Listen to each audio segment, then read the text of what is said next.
টাকা নাই বলে তুইও গেলি চলে, তুই ছাড়াই আমার আজ ভিতরটা জ্বলে।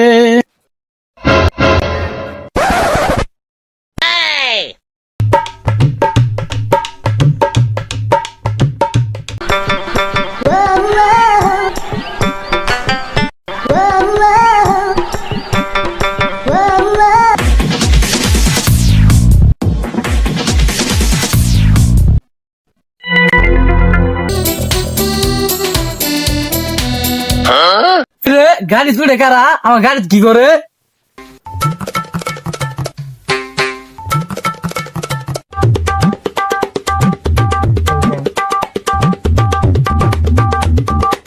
রে তুই গাড়ি কি করস? ভাই আমরা তার এ যে ফিরে গেছি গে ঢাকাইতাছি। আমার তার বললাম না খাম না, আর আমার গাড়ি যাই না তার পড়ছে না পড়ছে। আমরা জানেন আপনি শুয়ে খাবার গেছিলেন না, তখন দেখলাম তার ভূত আছে, আপনি দেখাই বালা থারেন বালা।